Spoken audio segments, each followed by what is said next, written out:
Hi guys, welcome to my channel. This is my first video on YouTube, so I would love to introduce myself to you guys. My name is Kani and I am basically from Chennai. I'm a Tamil girl. And this channel is going to be mainly about reviews. So it's going to be book reviews, movie reviews, series, Netflix, Amazon Prime, and beauty products, skincare products, you name it, I got it. My aim is very simple, guys. I just want to help people out with my honest reviews so that you can make a well-informed decision but not waste much time on getting the information. So for this video, I have chosen to give a book review of this particular book over here. It's called The Inner Engineering Yogi's Guide to Joy by Sadhguru. Honestly, I expected this book to be a guide or a step-by-step manual to perform inner engineering all by yourself at home. So that was really foolish of me. This book is not a step-by-step guide or a manual or anything of that sort, and there is nothing about the inner engineering program in this book. This book is just a theoretical version of the program. It is like an induction into the program, but the program itself has to be taken up only in the Isha centers, and the Isha centers are all over the world and they provide this program all over the world. So you can go to any Isha center and take up the inner engineering program if you are curious, but this book is not going to get you there. Moving on to the review of the book, I got this book from Amazon for 299 rupees, and you can usually get it for much discounted rates during a few offers or promotional events that goes on in Amazon. Reading this book and completing it was a huge deal for me. It was very tough for me because I don't usually go for books like this related to self-awareness or spiritual well-being or anything of that sort. I usually go for fictions related to crime and thrillers and horror or stuff like that, because I believe that reading should be enjoyed. But again, this book is informative, there is no doubt in that, but then it is very dry and boring if you're not used to reading such books. This book is like an induction to the inner engineering program. So in this book he has divided it into 4 parts. There is the introduction, and there is a part about body, there's a part about mind, and there's a part about energy. So he has explained about things like how what constitutes of these 3 aspects, and how you can cleanse them and how you can prepare them for the inner engineering programs. Sadhguru mentions that spiritual well-being or spiritual awareness is not about a god or a religion or a group of people or anything external. It is all about you and your internal aspects. He has mentioned in his book, what we forget is that when you are sick, it is you who needs the medication. When you are hungry, it is you who needs the food. The only one that needs to be fixed is you. But just to understand the simple fact, people take lifetimes. So similarly, spiritual well-being and spiritual awareness is also something that has to do with your inner well-being. He further goes on to say that if you have mastery over your physical body, 15 to 20% of your life and destiny will be in your hands. If you have mastery over your mind, 50 to 60% of your life and destiny will be in your hands. If you have mastery over your life energies, 100% of your life and destiny will be in your hands.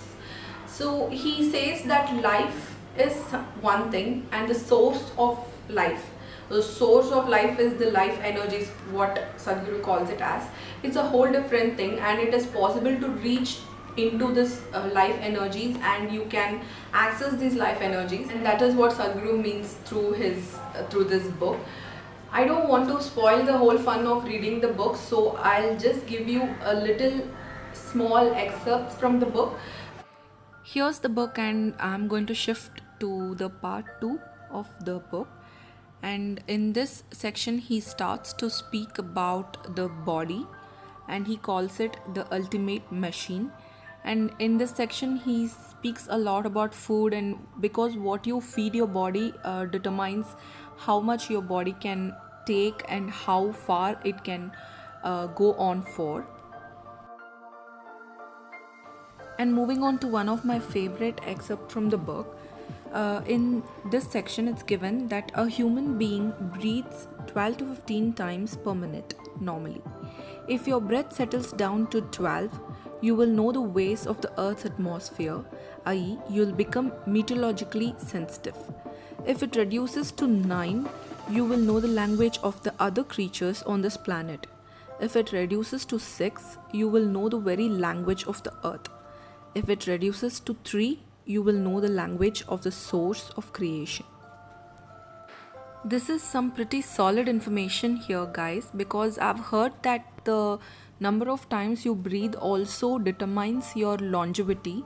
Because did you know that tortoise can live up to 350 years or so, and that's mainly because they breathe only 3 to 5 times per minute.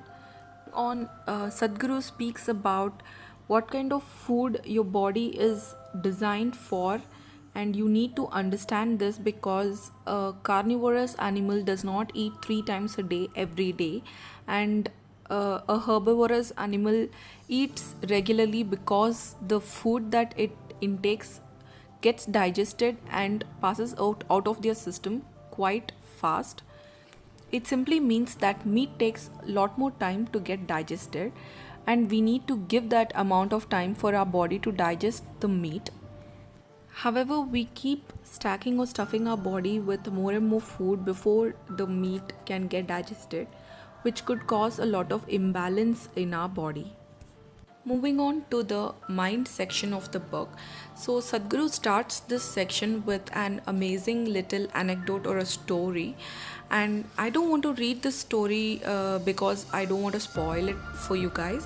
But the takeaway from the story is that if there is one thing that we need to understand about our mind, it is the fact that the more strongly you tell your mind not to think about something, your mind is going to think about that very thing that much more strongly.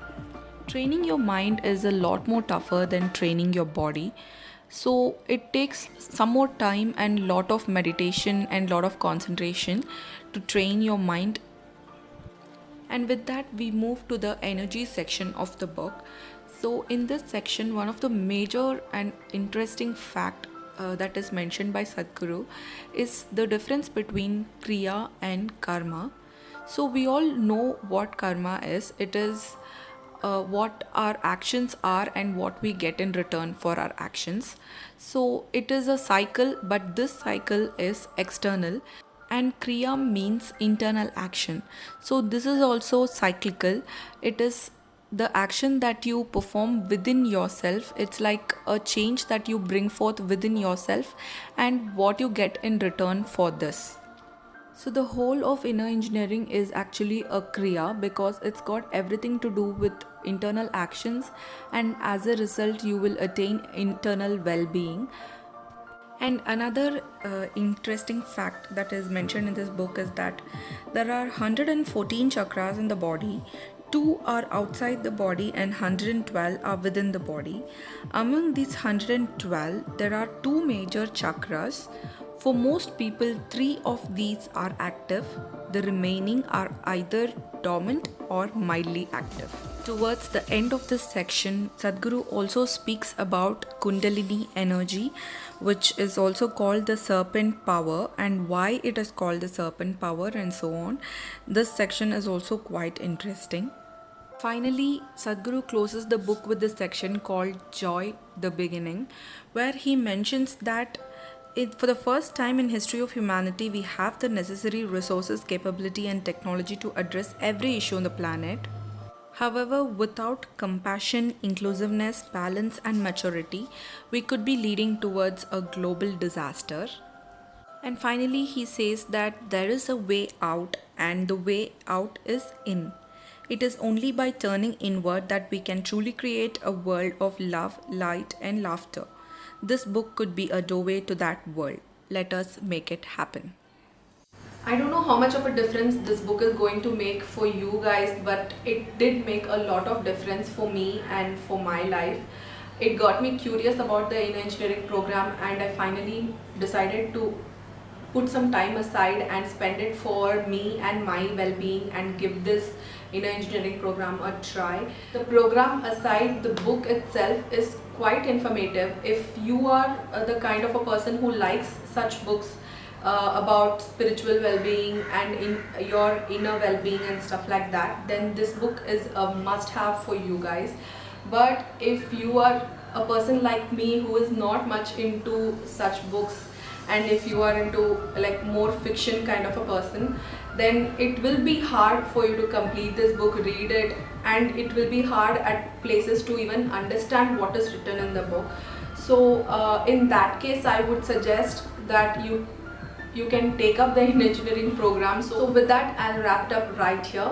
If you like this video, please do click that thumbs up button and do not forget to subscribe to my channel. Next week on Monday, we'll meet right here. Until then,